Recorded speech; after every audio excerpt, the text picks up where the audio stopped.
The Arizona sun blazed mercilessly on the desert floor where vultures circled overhead. The remnants of a stagecoach lay scattered splintered wood, torn leather, and belongings strewn like storm debris. Margaret O'Connell lay motionless against a boulder, her blue dress torn and blood-stained. Rope burns marked her wrists, and dried blood matted her auburn hair. The attack had come without warning 3 days earlier as she traveled to Copper Creek for her new teaching position. She remembered.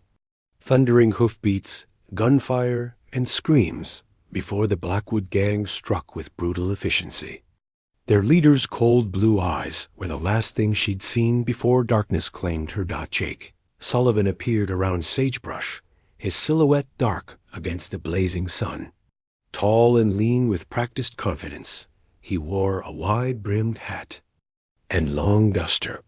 Twin Colts hung on his hips, Winchester across his saddle.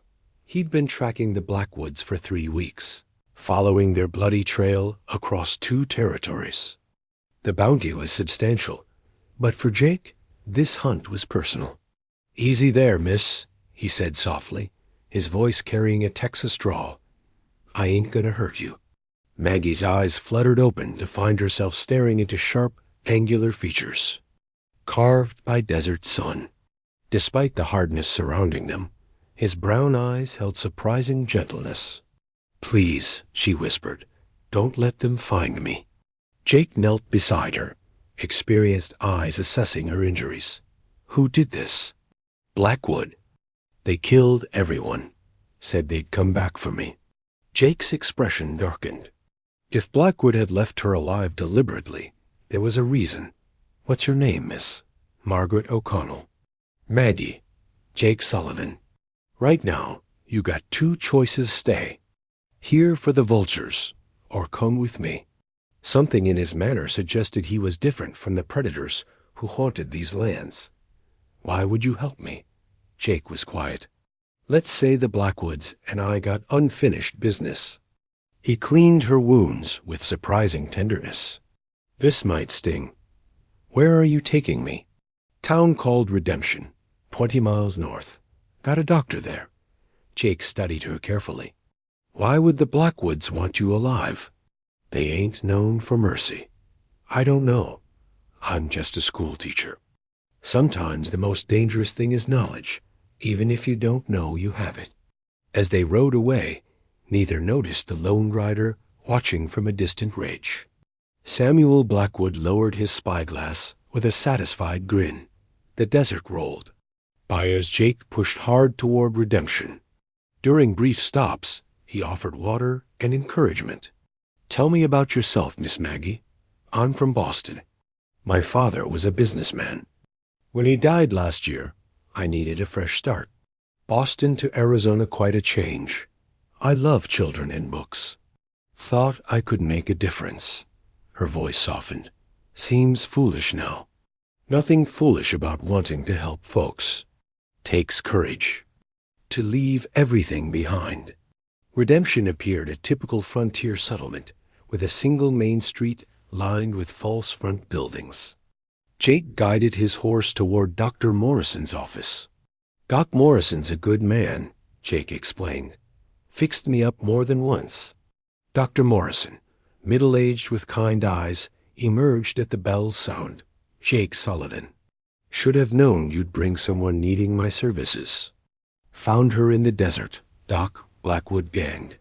After treating Maggie's wounds, Dr. Morrison emerged.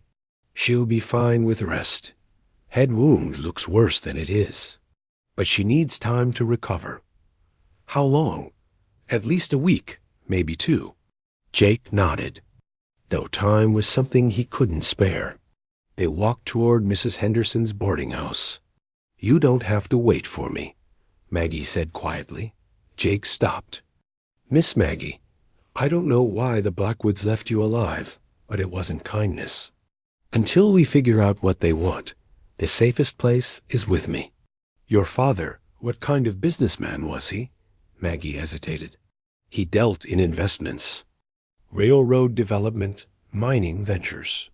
Jake caught the uncertainty in her eyes. She wasn't telling the whole truth, but he recognized someone protecting painful memories. That evening, Maggie stared at the star-filled sky, feeling safe for the first time since the attack. But Jake's words about her father troubled her. There had been things about Patrick O'Connell's business she'd never understood stopped conversations. Mysterious visitors. Jake kept watch, his thoughts drifting to his sister Mary, killed by Silas Blackwood 3 years ago in Silver Creek. He'd been a deputy marshal then, with a wife and future. Mary's death changed everything. His wife left, unable to handle his obsession. The badge lost meaning when law proved too slow for justice. A soft knock interrupted his brooding. Maggie stood wrapped in a shawl. I couldn't sleep. Every time I close my eyes, I see their faces. That's normal. The nightmares will fade. She moved to the window. Mr. Sullivan, there's something about my father I need to tell you. Jake waited as she gathered courage. He wasn't just a businessman. He was involved with railroads, but not the way I said. He discovered corruption involving land rights and government contracts. He was going to expose it, but then he died suddenly. How? Suddenly? Doctor said his heart, but I found hidden papers after the funeral. Letters, documents suggesting he was in danger. What kind of documents? Maps showing unauthorized railroad routes through Indian Territory. Financial records of bribes to officials. And a list of names powerful men involved in the scheme. Do you still have them?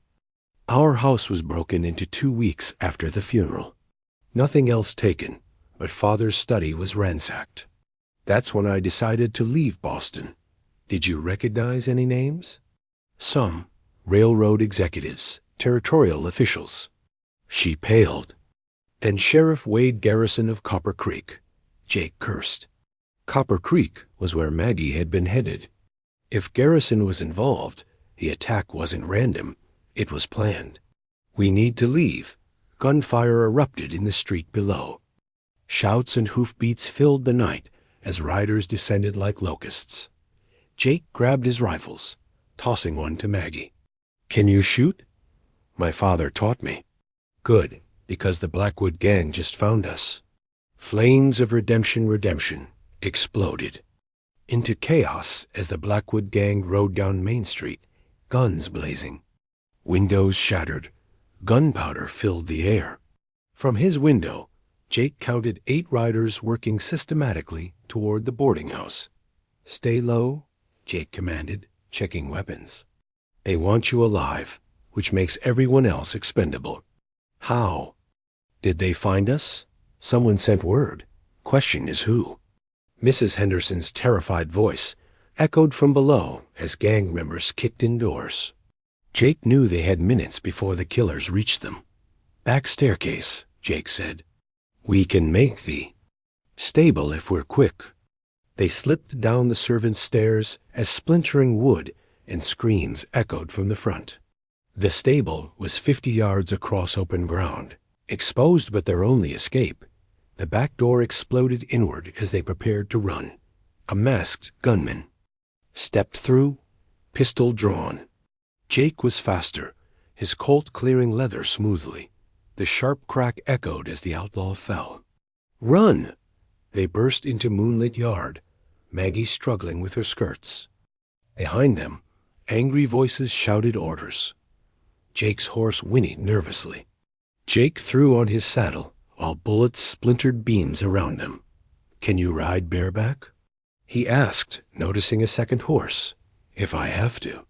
They burst from the stable, at full gallop, heading for the north trail into the mountains. Behind them, the gang mounted pursuit. Buildings burned as they rode through town's outskirts, orange flames casting dancing shadows on terrified faces. The gang had turned the peaceful community into hell to flush out one woman. The desert trail wound upward into treacherous foothills. Jake's horse was sure-footed, but Maggie's mount struggled with the pace. I can't keep up, Maggie gasped. Jake grabbed her horse's bridle. Hold on. almost to the narrow pass. The narrow pass was a gap between towering rocks, allowing only single file. Passage a defensible position if they reached it first. Hoofbeats grew louder as the gang closed distance. A rifle shot echoed off canyon walls, the bullet striking sparks near Maggie's head. There! Jake pointed to the dark opening ahead. They reached the pass with pursuers 100 yards behind. Jake dismounted, pulling his Winchester and taking position behind a commanding boulder. "Take the horses deeper," he ordered. "If something happens, keep riding north to Silver Ridge Mining Camp. Tell them Jake Sullivan sent you. I'm not leaving you." The first outlaw learned why Jake Sullivan had such a fearsome reputation. Jake's rifle cracked once, and the man tumbled from his saddle. Others pulled back, seeking cover. "Jake Sullivan!" A cultured voice called from darkness. "I am Samuel Blackwood. You have something belonging to my family. The only thing your family owns is a hangman's rope," Jake replied. Samuel's laughter echoed off canyon walls. "Such bravado from a trapped man. We know about your sister Mary, your wife who left, your obsession with our family. We also know you're running low on ammunition." Jake cursed silently. Samuel was right, perhaps 20 rounds total. "What we want is simple," Samuel continued. "Send out Miss O'Connell, and you can ride away. Go to hell." Behind him, Maggie had been listening with growing dread. Jake was trapped because of her, his quest for justice compromised by protecting her. "There might be another way," she called softly. "What are you thinking?" "They want me alive. That means I have value beyond silencing a witness. If I can find out what they really want, maybe we can use it." "Absolutely not. But if we keep running, more innocents die. They burned half of redemption just to find me." Her voice strengthened. "My father died trying to expose corruption. Maybe it's time I finished what he started." Before Jake could stop her, Maggie stepped from cover. "I'll come with you, but I want to speak with Silas first. And I want your word that Jake Sullivan leaves unharmed." Long silence followed, broken by whispered conference. Finally, Samuel's amused voice returned. "How refreshing a woman with courage. Silas is here and eager to meet you. As for Mr. Sullivan, he may leave, but if he continues pursuing us, we won't be so generous again." Jake grabbed her arm. "This is madness. I know they murdered my father and destroyed my life. I know they're part of something bigger. And I know running won't stop them from hurting others."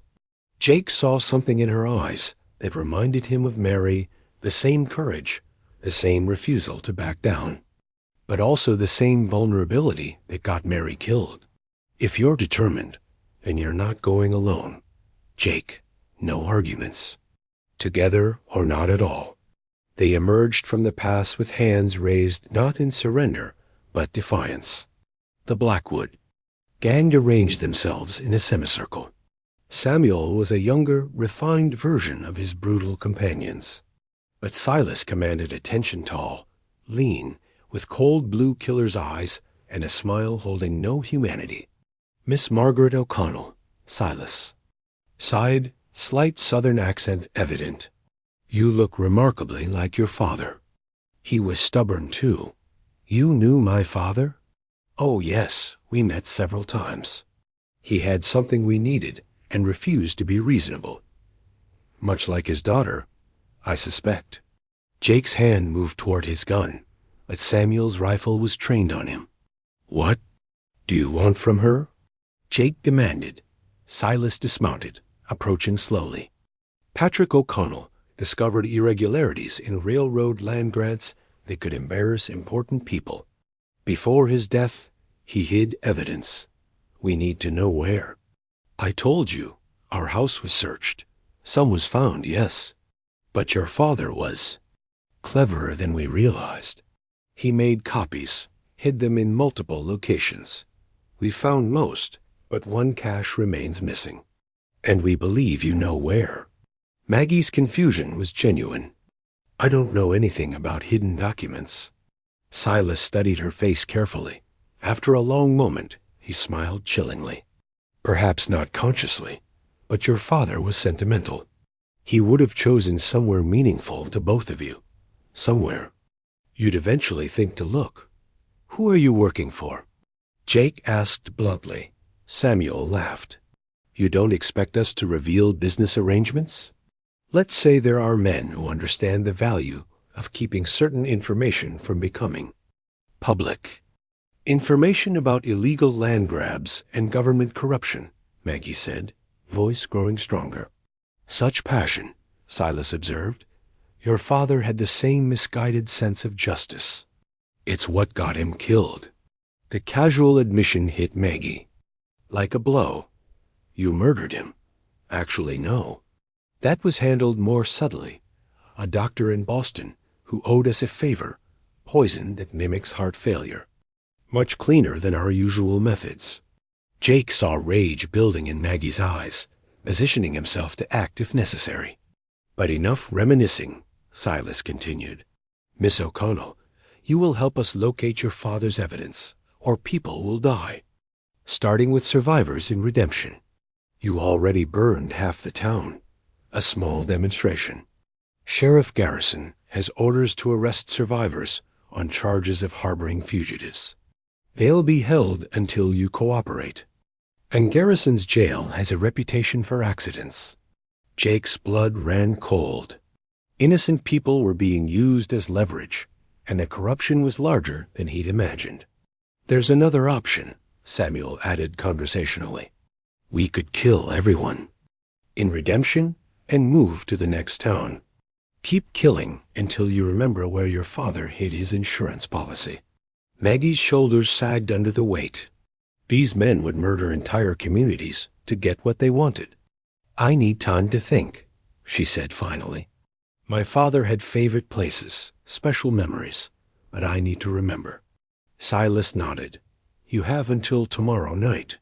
We'll be camped 5 miles north, near the old mine workings. Come alone. She doesn't. Go anywhere alone, Jake said firmly. Mr. Sullivan, your devotion is admirable but misplaced. I made it my business when you murdered my sister. Silas's expression didn't change, but something cold flickered. Ah, yes, the bank clerk in silver. Creek, Mary, wasn't it? Wrong place, wrong time. She was an innocent girl. There are no innocent people, Mr. Sullivan. Only the quick and the dead. Tension stretched between the men, violence hovering like heat shimmer. But Samuel's rifle remained trained on Jake. Tomorrow night, Silas repeated, mounting his horse. Remember, Miss O'Connell, every hour you delay costs innocent lives. As the gang rode into darkness, Jake and Maggie were left alone in the moonlit canyon. We can't trust them, Jake said finally. Even if you give them what they want, they'll kill you. I know, but we can't let them murder more innocents.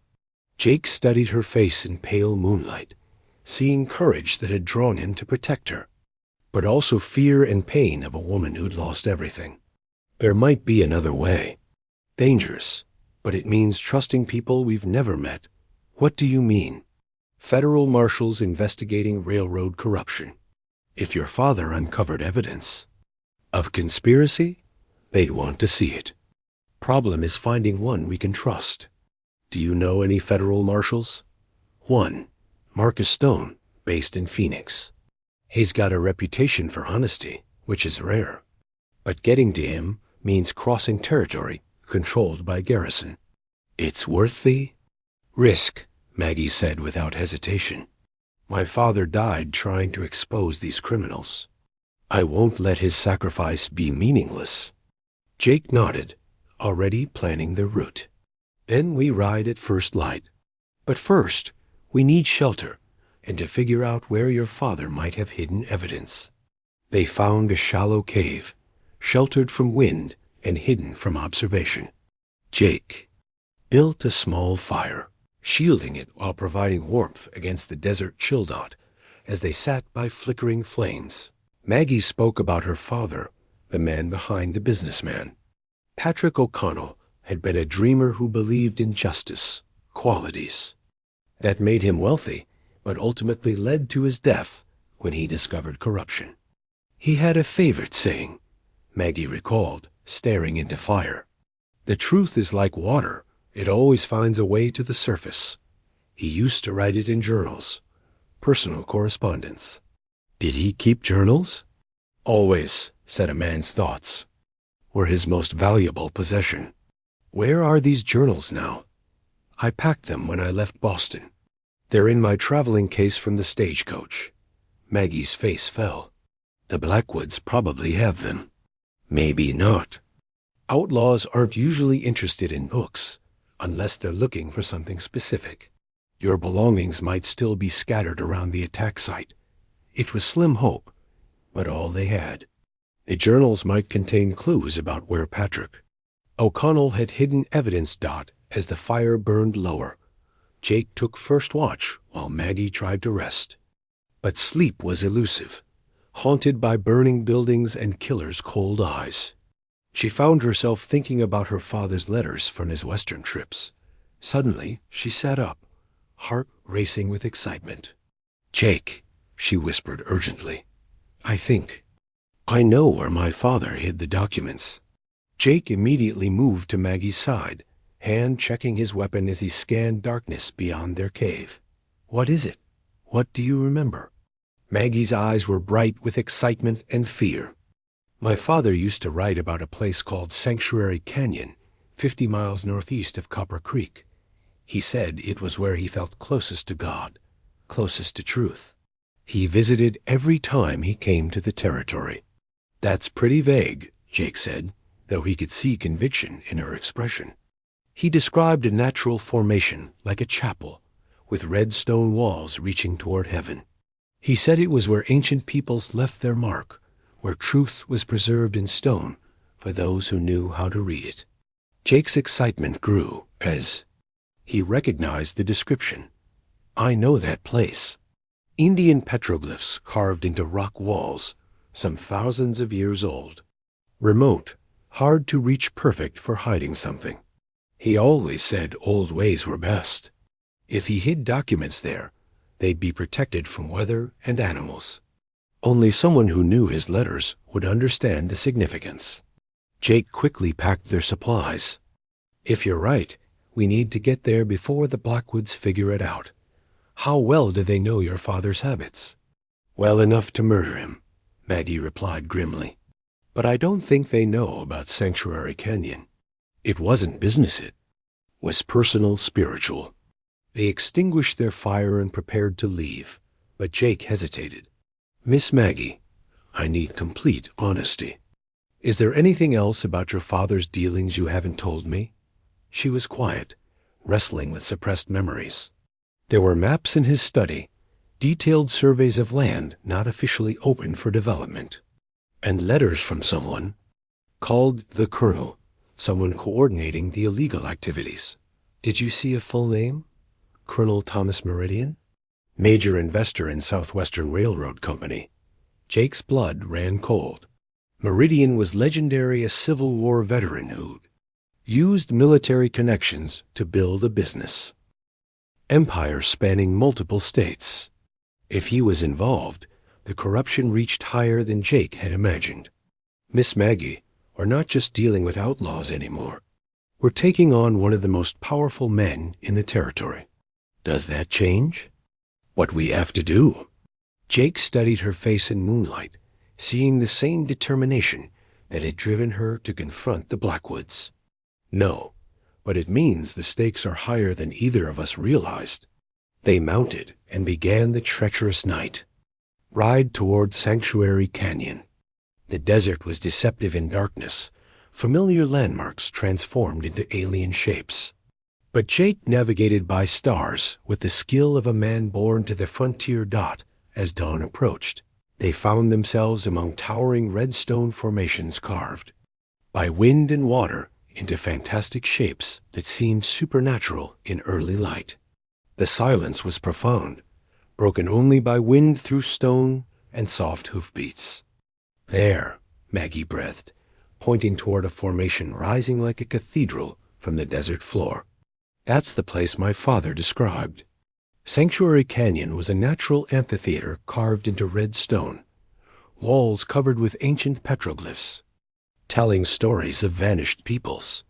At the far end, a narrow passage led deeper into rock where springs had created a small oasis. Jake examined the ground for signs of recent visitors. Doesn't look like anyone's been here for months. If your father hid something, it's probably undisturbed. They tethered horses near the spring and began searching canyon walls. The petroglyphs were fascinating spirals and animals, human figures, and abstract symbols speaking of ancient ceremonies. But finding modern documents among such artwork would be like finding a needle in a haystack. My father always said truth hides in plain sight, Maggie mused, running fingers over intricate carvings. Maybe he didn't just hide documents, maybe. He incorporated them into the environment somehow. Jake examined a wall section when his hand encountered something unusual, a crack in stone that felt too regular, too deliberate. As he explored further, he realized it wasn't natural, but a carefully concealed cavity carved into rock. Miss Maggie, over here. She hurried to his side as he worked fingers into the crack, gradually widening it until he could reach inside. His hand encountered something smooth oilcloth wrapped around a rectangular package. My God, Maggie whispered as Jake extracted the hidden cash. He really did it. The oilcloth had protected its contents perfectly. Inside, they found documents that made Jake's blood run cold. Railroad surveys of Indian Territory government, correspondence authorizing illegal land grants, financial records showing bribes, and most damning, a signed confession from a surveyor forced to falsify reports. This is enough to bring down half the territorial government, Jake said, studying documents with amazement. No wonder they were willing to kill for it. Maggie found her father's personal journal among the papers, his familiar handwriting bringing tears. In final entries, Patrick O'Connell had detailed his growing fear as he realized the conspiracy's scope. Listen to this, she said, reading from the journal. Colonel Meridian's reach extends far beyond legitimate business. He has corrupted officials at every level, from local sheriffs to territorial judges. The Blackwood Gang serves as his enforcement arm, eliminating obstacles and intimidating witnesses. I fear for my life, but I cannot allow this injustice to continue. Margaret must never know the danger I've brought upon our family. Jake carefully repackaged documents, mind racing. We need to get these to Marshal Stone in Phoenix. With evidence like this, he can build a case that will clean out corruption from top to bottom. But what about people in redemption? The Blackwoods will kill them if I don't show up tonight. Jake had been wrestling with the same problem. We might save them, but it means taking enormous risk. What kind of risk? We give the Blackwoods what they want or make them think we have. But instead of hiding, we go on the offensive. Explain. Your father's documents implicate Sheriff Garrison and several deputies. If we can turn some of his men, create doubt in their ranks, we might divide their forces. How do we turn corrupt lawmen?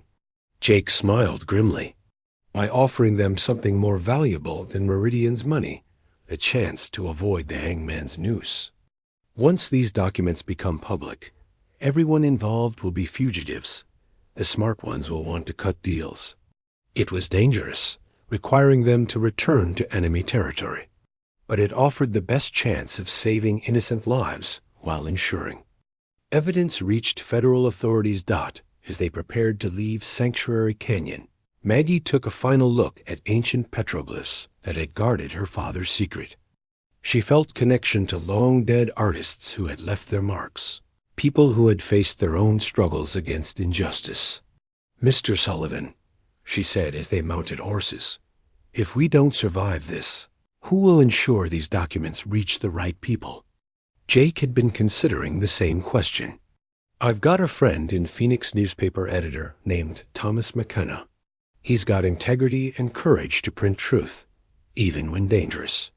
If something happens, I've arranged for him to receive copies of anything I'm carrying. Copies? Jake pulled out a small notebook. I've been making notes of the most important information, including names and amounts. Not as detailed as originals, but enough to start investigation. Maggie felt admiration for the man who had risked everything to help her. You think of everything. I've learned that the man who plans for failure is most likely to succeed. They rode hard toward Copper Creek, taking a circuitous route, avoiding main trails. Jake's knowledge served them well, leading through hidden valleys and forgotten paths. Few travelers knew Dot as afternoon sun beat down mercilessly. They paused to rest horses and plan their approach. Copper Creek lay in a valley ahead, buildings shimmering in heat haze like a mirage. Sheriff's office is on Main Street, Jake explained, sketching a rough map in dust. If we can get inside and confront Garrison with evidence, we might convince him to turn on his partners. What if he refuses? Then we improvise, but scared men make mistakes. If we can make Garrison believe the conspiracy is falling apart, he might panic and do something stupid. Maggie checked her rifle. I've been thinking about what Silas said about my father being sentimental. He was right. Father always chose hiding places with personal meaning. What are you getting at? There might be more documents hidden elsewhere, places only I would think to look. If we survive this, we should search our old home in Boston. Maybe places we visited when I was a child. Jake nodded, though privately, he wondered if they would live long enough to worry about additional evidence. The plan they were attempting was fraught with danger, requiring split-second timing and considerable luck. As they approached Copper Creek's outskirts, they could see the town was under heavy patrol. Armed men wearing deputy badges moved through streets with the swagger of occupying soldiers. Garrison's locked the place down tight, Jake observed. Getting to him won't be easy. Maybe we don't need to get to him. Maybe we can make him come to us. How? By letting the right people know we have the documents. Word will spread quickly, and Garrison will have to act. Assuming we can find people to trust. Maggie smiled, and for the first time since the attack, Jake saw a glimpse of the confident woman she had been. Mr. Sullivan, I've spent my adult life working with people, teaching children, earning trust of parents and community leaders. Trust me when I say I can read people well enough to know who's corrupt and who's simply afraid. As they rode into Copper Creek, Jake felt familiar tension building, the feeling before every gunfight, every moment when violence hung in balance. But this time was different. This time, he wasn't just hunting revenge. He was fighting for justice, for memory of a good man who died trying to do right, and for a woman who found courage to finish what her father started. The sun was setting, painting the sky in shades of orange and red that reminded Jake of flames that had consumed redemption. Soon they would learn whether courage and determination were enough to overcome corruption that had taken root in the territory. Like poison in a well, Copper Creek streets buzzed with nervous energy as Jake and Maggie approached town center. Armed deputies patrolling every corner created an atmosphere of occupation rather than law enforcement. Citizens hurried with downcast eyes, reluctant to draw attention from badge-wearing men who acted like conquerors. Jake had chosen their entry. Carefully, a small boarding house run by Heinrich Mueller, an elderly German immigrant. Jake had stayed there before and trusted Mueller's discretion, knowing the old man had reasons to distrust corrupt officials. Mr. Sullivan, Mueller whispered, leading them to a back room, is very dangerous here. Sheriff Garrison has men everywhere, looking for woman and bounty hunter. I know, Heinrich, but we've got business to finish. Jake handed him gold coins. We need a place to plan, and we need you to carry a message. Mueller's eyes widened, examining the coins. What kind of message? Tell the bartender at Copper Star Saloon that Jake Sullivan wants to meet with Deputy Marshal Collins. Tell him. It's about railroad corruption and Garrison's involvement." Mueller nodded, understanding implications. Deputy Marshal Bill Collins was one of the few lawmen with a reputation for honesty, though effectively sidelined by Garrison's autocratic control. As Mueller slipped out, Jake and Maggie reviewed their evidence.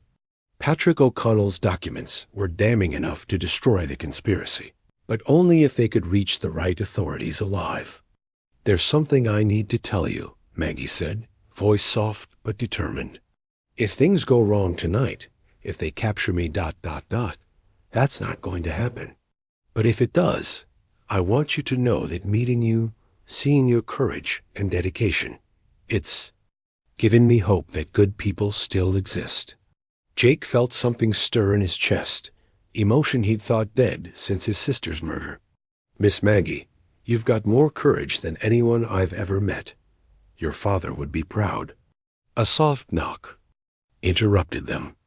Mueller returned with a tall, weathered man wearing a deputy marshal's badge and a serious expression that came from years fighting corruption. "Bill Collins," the man introduced himself, eyes immediately focusing on Maggie. "You must be Margaret." "O'Connell, half the territory's looking for you." "Including you?" Jake asked, hand near his gun. Collins raised hands peacefully. "I'm here to listen, not arrest. Heinrich said you have information about Sheriff Garrison." Jake studied the deputy marshal, using skills honed by years of reading dangerous men. Collins appeared genuine, but in a territory riddled with corruption, appearances could be deadly. "What do you know about Colonel Thomas Meridian's business?" "Dealings?" Jake asked, watching Collins' reaction. The deputy marshal's expression darkened. "I know he's got fingers in every major development project from here to Phoenix. I also know anyone who asks too many questions tends to have accidents." "Like Patrick O'Connell?" Maggie interjected. Collins nodded grimly. "Your father was asking questions before he died. Questions about land rights, survey irregularities, railroad contracts. Garrison ordered me to stop investigating, said it was outside our jurisdiction." Jake and Maggie exchanged glances. If Collins genuinely opposed corruption, he might be the ally they desperately needed. "Deputy Marshal Collins," Maggie said, "what would you say if I told you I have documented proof of everything my father discovered?" Collins leaned forward, interest clearly genuine. "I'd say you're in more danger than you realize, but also that you might be the key to cleaning up this whole mess." Jake made his decision. "Heinrich, keep watch." "Deputy Collins, what I'm about to show you could get us all killed, but it's the evidence we need to bring down Meridian and his network." He carefully unwrapped Patrick O'Connell's documents, spreading them on the table. Collins' eyes widened, examining each page, expression growing more serious. "My God," he whispered. "This is enough to put half the territorial government in prison. Railroad surveys on restricted land, bribes to federal officials, falsified reports." He looked up with new respect. "How did you get these?" "Her father hid them before he was murdered," Jake explained. "The Blackwood Gang has been hunting for these on Meridian's orders." Collins was quiet, clearly weighing implications. "If we take this to territorial authorities, half are probably on Meridian's payroll. We need to go federal." "That's the plan," Jake said. "But first, we need to deal with the immediate threat. The Blackwoods are holding redemption survivors hostage. They'll kill innocents if we don't act. How many men can you trust in the sheriff's department?"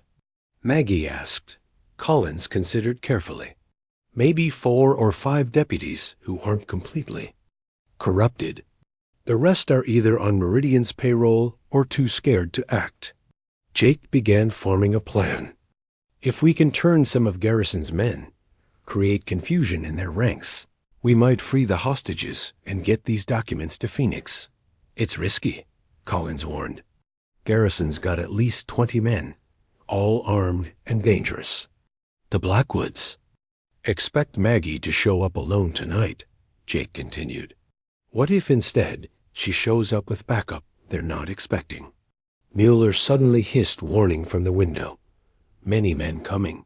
Sheriff and deputies. Jake quickly gathered documents, while Collins checked weapons. Back door? Jake asked.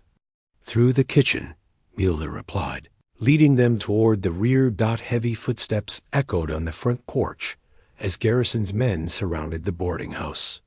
Jake cursed silently. Someone had betrayed their location, or Garrison was conducting systematic searches. Sullivan. Garrison's voice boomed from the yard. I know you're in there. Come out with the woman, and nobody else has to die. Collins drew his gun, face grim. That's Sheriff Wade Garrison. He's got a reputation for shoot-first investigations. Jake peered through the kitchen window, counting at least 8 armed men surrounding the building. Too many for a straight fight. We need another way. Mueller disappeared into his cellar and returned with an old hunting rifle. There is tunnel, from Prohibition times. Leads to church basement across the street. Heinrich, you're a lifesaver, Jake said, helping Maggie toward the cellar entrance. As they descended into the musty basement, they could hear Garrison's men breaking down the front door. The tunnel was narrow and claustrophobic, carved from hard-packed earth beneath the town's main street. But it was their only escape. They emerged in the basement of Copper Creek's small Methodist church, dusty and disheveled but alive. Above them, organ music indicated evening services were beginning. Perfect cover, Collins observed. Garrison won't search a church during services. Jake checked his pocket watch. We've got maybe 2 hours before the Blackwoods expect Maggie. That's not much time to organize resistance. It's enough, Collins said with determination. I know which deputies can be trusted. Give me an hour to contact them and explain the situation. As Collins slipped out, Jake and Maggie found themselves alone in the basement, surrounded by church supplies and distant hymns. The irony wasn't lost. They were planning battle against corruption while hiding in a house of worship. Mr. Sullivan, Maggie said quietly, do you really think we can win? The odds seem overwhelming. Jake studied her face in dim light. Miss Maggie, I've learned that sometimes the most important battles aren't about winning or losing. They're about standing up for what's right, regardless of consequences. Is that why you became a bounty hunter? To stand up for what's right. Jake was quiet, memories flooding back. I became a bounty hunter for revenge. But meeting you, seeing your courage, it's reminded me there are things worth fighting for beyond personal vengeance. Collins returned with 4 other men, all wearing deputy badges and carrying themselves like professional lawmen. These are the deputies I trust, Collins explained. Tom Bradley, Jim Harrison, Pete Kowalski, and Sam Rodriguez. They're all clean, and they're ready to do what's right. Jake studied the men. They were typical frontier lawmen, tough, experienced, armed with confidence from years of dangerous situations. More importantly, they all had the look of men who had reached the end of their tolerance for corruption. Gentlemen, Jake said, what I'm about to tell you will change everything you thought you knew about law enforcement in this territory. Quickly explained the situation, showing selected documents from Patrick O'Connell's cache. The deputies' expressions grew increasingly grim as they realized the scope of corruption infecting their department. So Garrison's been taking orders from this Colonel Meridian all along, Deputy Bradley said, voice filled with disgust. No wonder he's been blocking our investigations. What's the plan? Deputy Harrison asked, checking weapons with practiced. Efficiency. Jake spread a rough map on an old church table. The Blackwoods are camped 5 miles north, near the old mine workings. They're expecting Maggie alone, which gives us surprise. How do we handle the hostages from redemption? Deputy Rodriguez inquired. That's where it gets complicated, Jake. Admitted, we need to split forces half to deal with the Blackwood Gang, half to secure the jail where hostages are held. Collins nodded, understanding the strategy. I'll take Bradley and Harrison to secure the jail. You take Kowalski and Rodriguez to deal with the Blackwoods. What about Sheriff Garrison? Deputy Kowalski asked. Leave him to me, Collins said grimly. Wade Garrison and I have been dancing around each other for 2 years. It's time we settled things. As deputies prepared for confrontation, Maggie pulled Jake aside. I should be the one to face Silas Blackwood. This started with my father's discovery, and it should end with me? Absolutely not. These men are killers, and I'm the only one who can get close without triggering immediate gunfight. They want me alive, remember? That gives us advantage. Jake wanted to argue, but he could see determination in her eyes. She was right, her presence was key to getting close enough to rescue hostages and capture gang members alive. If we do this, he said finally, you follow my lead completely. No heroics, no unnecessary risks. Agreed. As the sun set over Copper Creek, casting long shadows across desert landscape, the unlikely group prepared for what would likely be the most dangerous night of their lives. Storm clouds gathered on the horizon, promising thunder and lightning that would provide perfect cover. Jake checked his weapons one final time, ensuring his Colts were loaded and rifle clean. He'd been in countless gunfights, but this one felt different. This time, he wasn't just hunting revenge, he was fighting for justice, for the future of decent people in a land poisoned by corruption and greed. As they prepared to leave the church, organ music above swelled into amazing grace. The irony wasn't lost on Jake. Perhaps there was still hope for grace and redemption, even in the harsh, unforgiving landscape of Arizona territory. The final confrontation was about to begin, and Jake Sullivan had a feeling that before the night was over, the balance of power in the territory would be forever changed. Deputy Collins and his men slipped away first, heading for the sheriff's office to confront Garrison and secure hostages. Jake, Maggie, and remaining deputies mounted horses and rode into gathering darkness, following a trail that would lead them to the Blackwood Gang's camp.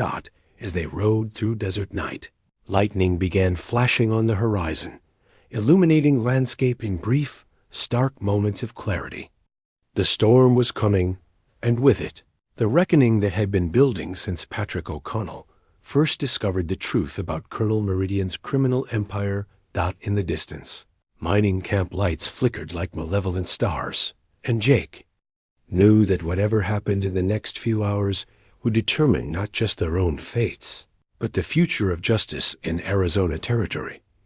Thunder rolled across the desert like approaching cavalry, and Jake Sullivan rode toward his destiny with the confidence of a man who had finally found something worth dying for.